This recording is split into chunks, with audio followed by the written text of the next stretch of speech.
Hey there, everyone. I hope you are all doing good. Stasma here. Welcome to this new episode of Schlappy Patching. I'm shooting this kind of early mid-September. I see everyone going back to school, and I was thinking maybe it's time for a Schlappy Patching 101 basic synthesis tutorial to explain synthesis in general using the Schlappy system as a teaching tool.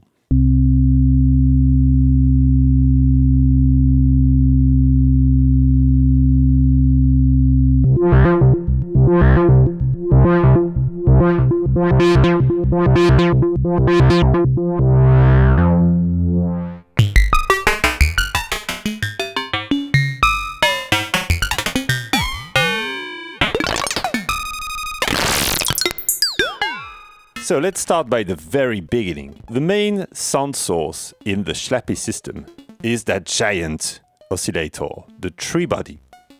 The tree body is actually three circuits independent from each other, three oscillator.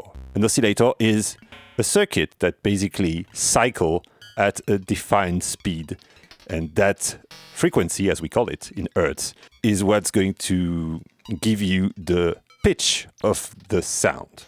And there's a few different waveforms that are going to give you the timbre of the sound. So let's start with the sine wave. I have it here connected to the oscilloscope so we can watch it, and out directly to the output module, which is what brings the signal of the modular system to my audio interface or the speaker or the thing that you use either to record or to listen.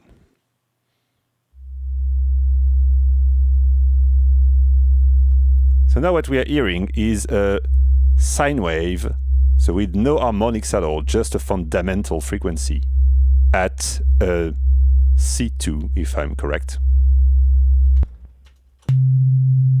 This one is tuned one octave higher. This one higher again. So here we have three different circuits, all playing the same note but at different octaves, different frequency.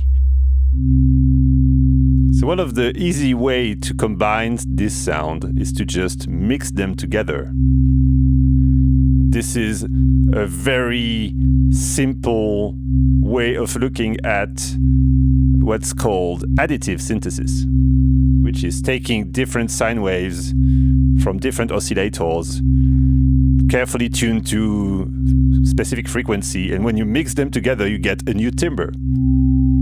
Okay, so now the waveforms are all the oscillators are sent to this mixer. Just had to use another circuit just to bring the volume down, so we had no clipping and they are all almost at the same level. And we can see that basically what we have is a new waveform that's made out of those three together.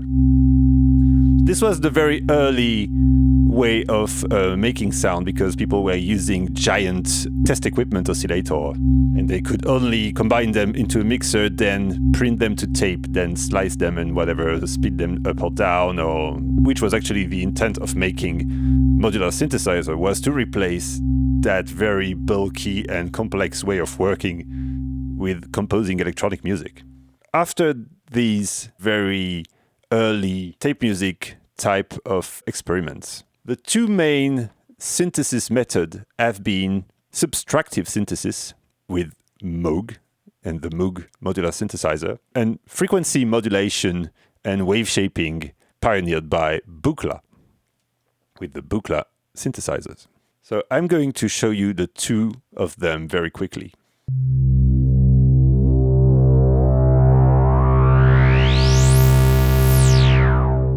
Two oscillators at least, mix them together, and using very harmonically rich waveforms, because so far we've been only watching the sine wave, which was the purest one. So let's first listen to the other ones. Triangle, as you can hear, has a bit more harmonics than the sine wave. This is the square and the saw. So the basics of subtractive synthesis would be to take, let's say, one oscillator doing a square and the other one doing a saw. Mix them together, which will sound like this. One common thing is to try to tune one of the oscillator a little bit drifting apart from the other to get phasing between the two waveforms. Then we will send that to a filter, resonant low-pass filter. The 100 grid over here is using a ladder filter topology, which is what was found in the early Moog synthesizer. So let's use that, even though it has its own character. Okay, so now let's sweep the frequency cutoff that will roll off the frequency of our signal.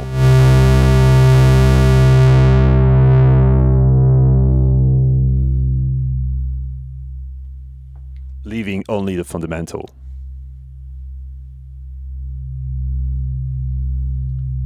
A common thing you find on filters, especially which was basically invented by Moog, is called Q or emphasis or resonance, which is a feedback inside the filter that will emphasize the cutoff frequency.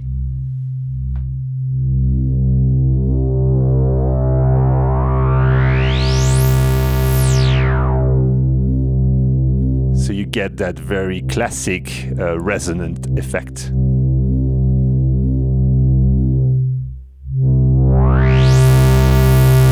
Here we can also drive the input and the output, which was quite common in the Moog as well. And all this was played using a keyboard.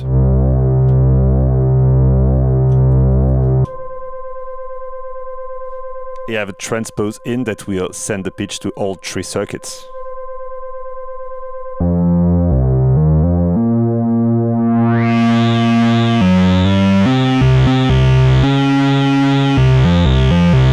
Great, I can play note, but I still hear the sound all the time.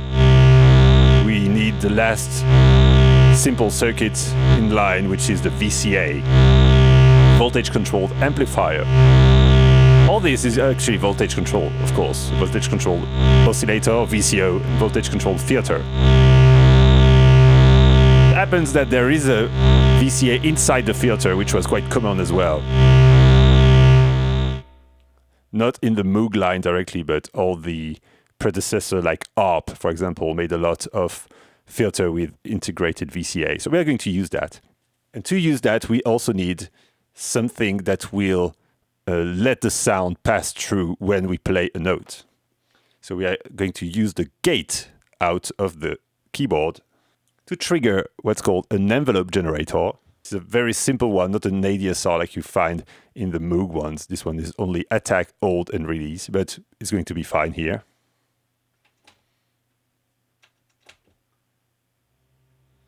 And we are coming here to control the gain.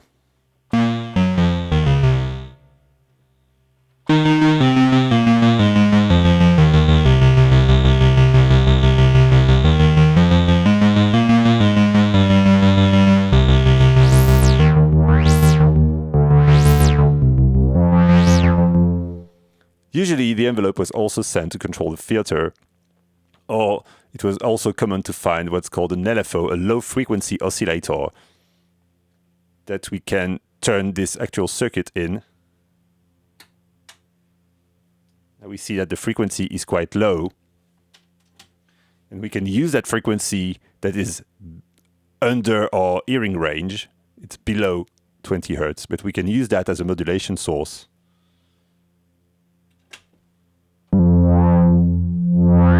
For the filter.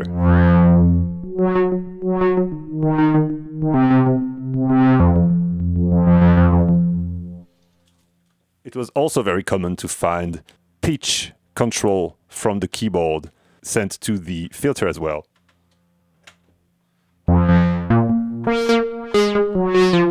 To have what's called filter tracking, so the higher you play, the less it's filtered.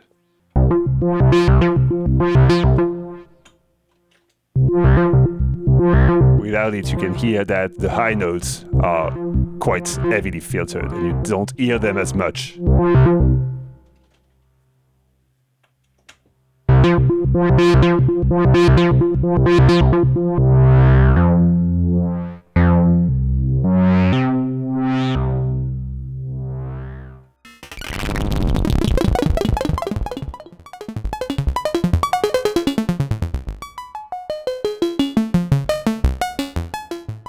thing with Buchla was everything was based more the opposite as how we did with the subtractive synthesis, which is taking rich waveform and filter them. Buchla was more into taking simple waveforms, usually sine waves, and to create harmonics, use a second oscillator, also with a sine wave usually, to control or to alter the frequency of the first one, which is called frequency modulation, often seen as FM.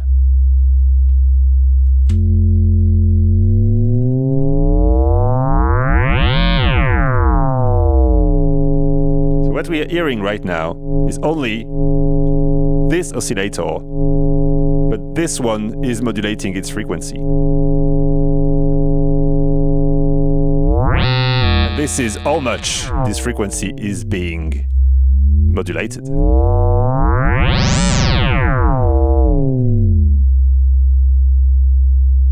The tree body is a digital oscillator, and it uses the more advanced digital phase modulation technique. And you don't even need patch cable to do it. You can straight away send this oscillator to modulate the phase of the middle one.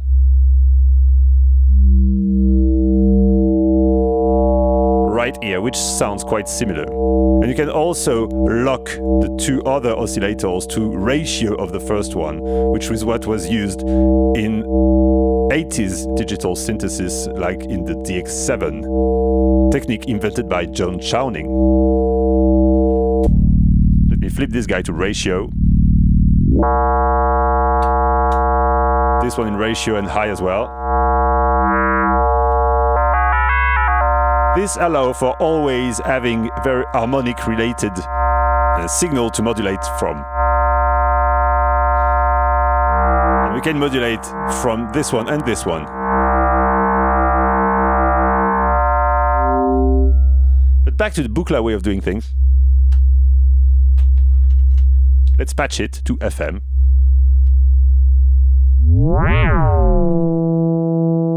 There was also very often wave shapers inside the oscillators themselves, which is not the case here. One way we can sort of do that would be to send the sine wave and, let's say, the saw wave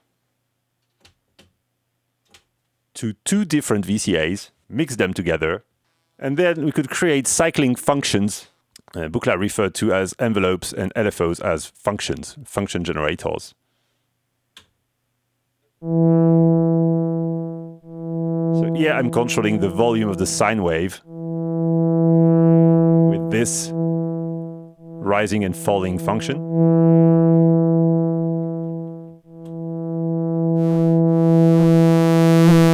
Here I'm doing the same for the sine wave. So I effectively have a blend of the two. If I remove the FM, I get this sort of things.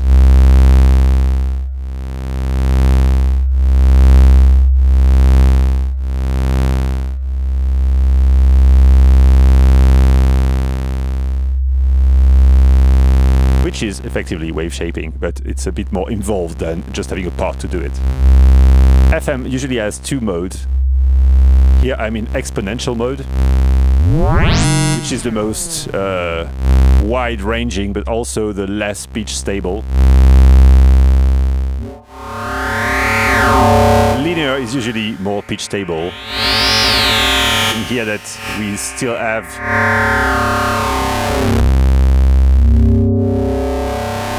fundamental, but the tree body is special for this. It goes way beyond usual.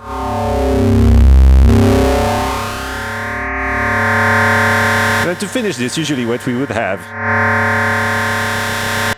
would be another VCA and some sort of rhythm.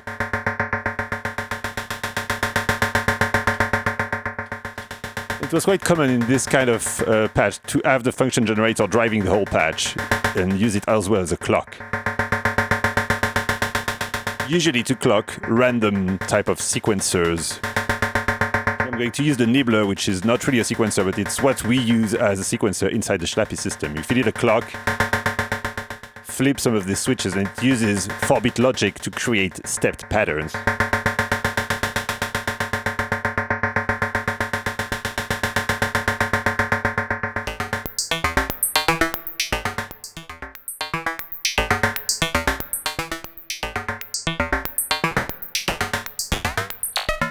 that we can send to modulate all the parameters we like.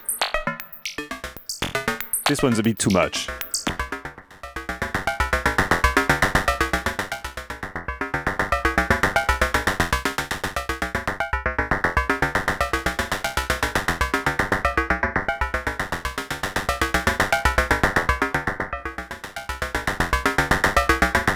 So I could go to VCA or whatever, something I can attenuate it with.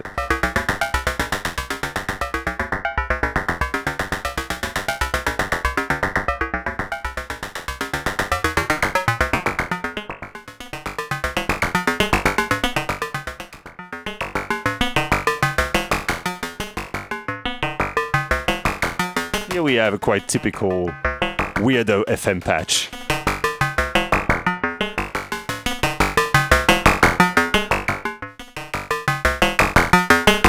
That is kind of reminiscent of what you can hear from the early Buchla. I think it's a good first class for back to school synthesis 101 thing, so I will leave you on this. I hope it was fun and helpful to anyone watching this. Even the old school hardcore users might have get a few interesting stuff in there, I don't know, I hope so. Anyway, have a nice day. Thanks for watching, and see you next time.